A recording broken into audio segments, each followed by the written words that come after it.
Halo semuanya, saya Koko Kurniawan. Sekarang kita akan bahas tentang materi function di Kotlin Object Oriented. Oke, sebelumnya kan kita udah bahas tentang properties ya di class dan juga object. Nah, selain properties, kita juga bisa menambahkan function atau bisa dibilang juga method atau ada yang bilang juga behavior. Intinya sama. Nah, jadi selain parameter, field, attributes, sorry ini bukan parameter ya, harusnya properties, fields, attributes, di dalam kelas kita juga bisa mendeklarasikan sebuah function atau behavior terhadap si kelasnya itu sendiri. Nah, function yang kita deklarasikan di dalam kelas itu akan secara otomatis menjadi behavior si objek yang dibuat dari kelas tersebut. Jadi dengan kita bikin deklarasinya di dalam kelas, nanti semua objek yang dibuat dari kelas tersebut akan otomatis punya function tersebut. Nah, untuk membuat function sama seperti membuat function di Kotlin, cuma kita masukkan di dalam body si kelasnya. Jadi ini dalam body kelasnya ya. Di sini kurung kurawal buka, kurung kurawal tutup. Nah, di sini kita tinggal tambahkan si functionnya. Functionnya seperti apa? Ya, seperti teman-teman yang udah belajar function di Kotlin dasar ya. Nah, jadi seperti itu. Nah, di sini teman-teman bisa mengakses data ini, data properties, contohnya di sini name, ataupun di sini parameternya. Jadi bebas. Contohnya seperti ini. Nah, yuk kita langsung praktekin aja. Jadi misal kita kan sebelumnya udah punya person ya, dimana di sini ada first name, middle name, last name. Nah, kita akan tambahkan di sini sebuah function. Functionnya misalnya say hello. Jadi di sini kita tambahkan fun say hello. Parameternya misalnya name, string. Lalu di sini misalnya unit ya, atau kalau unit ya nggak perlu dimasukin, nggak masalah. Di sini kita print line. Kita akan sapa hello name. My name is first name. Nah, seperti ini.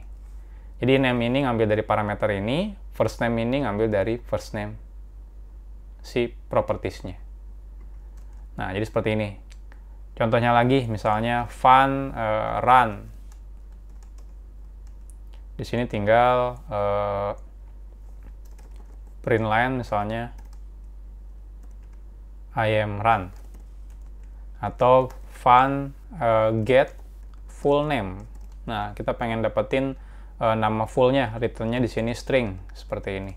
Jadi tinggal return misalnya first name, middle name, last name, seperti ini.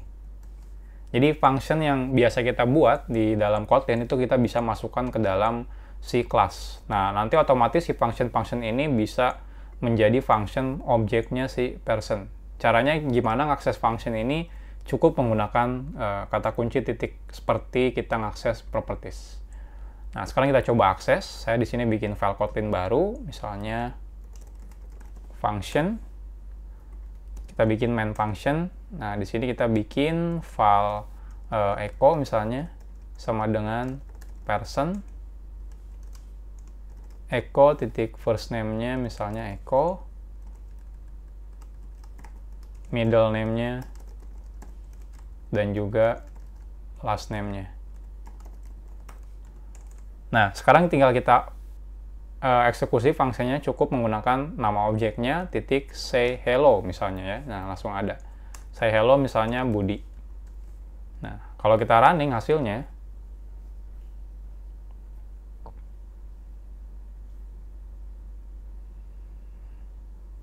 hasilnya seperti ini.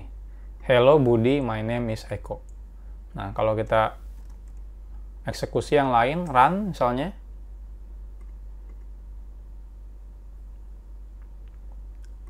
I am run, atau echo titik get full name. Cuma karena ini balikannya string, berarti saya masukkan file full name sama dengan ini misalnya. Lalu kita print full name-nya. Kita lihat hasilnya.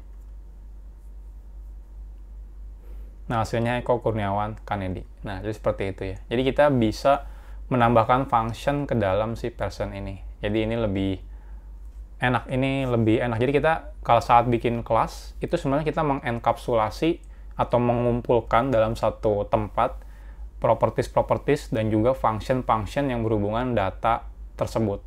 Nah, jadi intinya sih object-oriented seperti itu aja. Jadi kita ngegabung-gabungin function dan juga properties yang emang satu grup atau sama dalam satu kesamaan. Contohnya di sini dalam satu grup kelasnya adalah person. Nah, nanti suatu saat kita mau bikin objek, tinggal bikin objek versionnya, lalu kita bisa ngakses propertiesnya dan juga bisa ngakses si functionnya.